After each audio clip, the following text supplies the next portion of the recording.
koox abaabulan oo aan rabin inay ka baxaan ciidamada BSF iyo ciidamada kaleba ee dagaalka Laascaanood ayaa waxa ay qorsheeyeen inay isku dhuftaan labada ciidan Somaliland iyo ciidamadani si uusan dagaalka u baaqan oo halkaasi dagaal ka bilowdo. cadaawada idin maqan ee la idin la damacsan yahay iyo shirqoolada la idin dhigay ee isaaq iyo majeerteen idin dhigay haddaad ogtihiin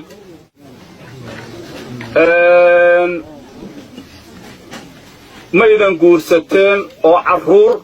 uma aydan dhasheen nolosha inaad idinka dhaxlaan in xogta dagaalkani ay ogaadeen sirdoonka Somaliland kadibna Somaliland waxay waraaq u dirtay Mareykanka iyo Imaaraadka oo Puntland ka saacida ciidamada kale ah ciidamada badda iyo ciidamada BSF laakiin dagaalka hadda ka socda Laascaanood waxa lagu talagalay in dhulbahante iyo isaaq lagu kala dilo isla markaana aysan weligood isku imaan. Somaliland waxa ay deegaanada kale ee Soomaalidu degto waxa ay ugu duwan tahay waa sirdoonka. Somaliland waxa ay leedahay sirdoon tayadiisu ay aad u sareyso. Wardoonka ama sirdoonkaba waxa uu qayb ka yahay dagaalka wuxuuna guulo waaweyn u soo hoyaa ciidamada markaasi ku sugan goobtaasi dagaalka. waan rajo laga qabin oo dagaalkii Soomaaliya iyo Itoobiya oo kale baan arkay aan dadana shaqo isku ahayn dad dirirahaya oo wax isku haysto oo maamulada dirirahaya midna maaha waa meel loogu talagalay inaysan boqolka sano soo socda aysan gaarin meeshii ay boqolkii sano hore gaartay dib looga dhigo meel loogu talagalay way naf iyo maalba midda kale garaadkan wuxuu ugu baaqayaa in gabdhaha dhulbahanta aysan ka gursan isaaqa intiisa kale ragga saaxiibayaal soo dhawaada muuqaalkana hala shargareeyo waxaan idinka dabageenayaa dagaal ka dhacay xalay magaalada Laascaanood dagaalkaasoo inta badan la qariyay isla markaana aan loo ogolaan in dibadda loo saaro hadalkaasi oo quseeya dagaalkaasi balse aniga ayaa idinka dabageenaya dagaalkaasi sababta u dhacay iyo waxa la isku khilaafay. dagaalkii xalay ka dhacay Laascaanood ayaa waxa uu u dhaxeeyay ciidamo gurmad u yimid Laascaanood iyo ciidamo horey u joogay magaalada Laascaanood waxaana la isku khilaafay dagaal lagu qaadi lahaa maalinta Jimcaha ah oo ah maanta sababta khilaafka keentay isla markaana la baajiyo dagaalkaasi muranka ka yimid ayaa ahayd in xogta dagaalkani ay ogaadeen sirdoonka Somaliland kadibna Somaliland waxay waraaq u dirtay Mareykanka iyo Imaaraadka oo Puntland ka saacida ciidamada kale ah ciidamada badda iyo ciidamada BSF kadib waxa la soo wacay ciidamada Puntland kuwaas oo kale ah BSF iyo ciidamada badda waxaan loo sheegay inaysan dagaal qaadi karin isla markaana ay iska soo baxaan guud ahaan Laascaanood deegaanadeeda halka markii baasha ay joogto ciidamadii Puntland waxay go'aansadeen in ay dagaalkii ay hagad geliyaan isla markaana ay ka baxaan Laascaanood koox abaabulan oo aan rabin inay ka baxaan ciidamada BSF iyo ciidamada kaleba ee dagaalka Laascaanood ayaa waxa ay qorsheeyeen inay isku dhuftaan labada ciidan Somaliland iyo ciidamadani si uusan dagaalka u baaqan oo halkaasi dagaal ka bilowdo balse qorshahaasi way ku hugoobeen waxa dagaal ka dhex bilowday ciidamadii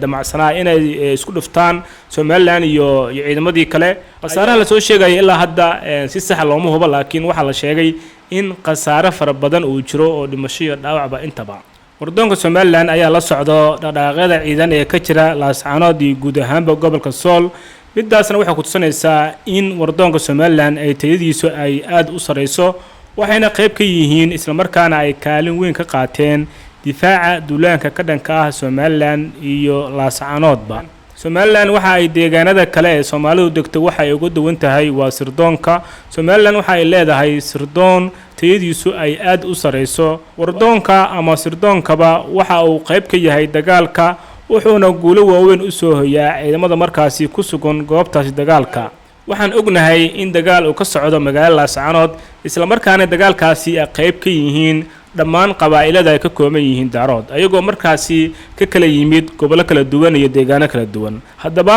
sirta ku duugan dagaalkaasi Laascaanood ka socdo muxuu yahay waxa laga yaabaa qaarkiina inay fahansan yihiin dagaalkaasi waxa ku hoos duugan iyo waxa loola dalneeyahay inta ogeynse ana idin sheegayo fadlan dhagihiina aniga iyo amaahiya dagaal weligiis uu dhici jiray waan la heshiin jiray laakiin dagaalka hadda ka socda Laascaanood waxa lagu talagalay in dhulbahante iyo isaaq lagu kala dilo isla markaana aysan weligood isku imaan weligood hadda waa weligood inaysan isku imaan xitaa dabka xitaa inaysan kala qaadin waxa la rabaa in la dhex dhigo colaad gaamurtay oo midba mid kale u neceb yahay aniga ma dhihin aniga saas ma rabo laakiin odaygan garaadka ah muuqaalkiisa ila daawo markaas ogaa doontaa oo aan rajo laga qabin oo dagaalkii Soomaaliya iyo Itoobiya oo kale baan arkay anigu dadaan shaqo isku ahayn dad dirirahaya oo wax isku haysto oo maamulo dirirahaya midna maaha waa meel loogu talagalay inaysan boqolka sano soo socda aysan gaarin meeshii ay boqolkii sano hore gaartay dib looga dhigo meel loogu talagalay way naf iyo maalba waxa uu leeyahay garaadkani haddaan hadalkiisa aan idin jilciyo dagaalkan hadda ka socda Laascaanood waxa loogu talagalay in 100 sano hadda kadiba inaysan nabad aysan ka dhex dhicin dhulbahante iyo Somaliland midaasna waxa ku tusinaysaa in la rabo in dhulbahante iyo Somaliland la kala dilo dagaalkani waxa laga leeyahay oo kaliya inay tahay waa in dhulbahante uusan dib ugu laaban ama dib aysan macaamiltan aysan u dhaxmarin dhulbahante iyo Isaaq waana waxa la rabo in dhulbahante iyo Somaliland ama Isaaqba inaysan dib dambe aysan xitaa salaanta xitaa isaga qaadin midaasna waxa ka dambeeya isla markaana ka shaqeynaya in ay midaasi dhacdo garaad jaamac garaad cali waa kan isagoo hadda ka hor sheegay isla markaana meel maxfala ka sheegay hadalkiisa ila dhageysta isna in badanna waad ooyi lahaydeen in badan in yarna waad qosli lahaydeen cadaawadda idin maqan ee la idinla damacsan yahay iyo shirqoollada la idin dhigay ee Isaaq iyo majeerteen idin dhigay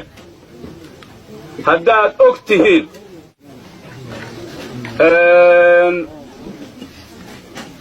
maydan guursateen oo carruur uma aydan dhasheen noloshaa inaad idinka dhaxlaan beriba waxaa isdilay qolyo aynu u wada naqaano ingiriiska Scottishka iyo ingiriiska la yiraahdo Scottishka laga adkaado waxa loo diiday dharkii raggu gashan jireen inay gastaan oo ilaa ay hadda dhaqankoodu waxa weeye googorada inay gastaan wallahi heerkaas la idin la doonay wallahi meesha meel kaliita la idin la raba wallahi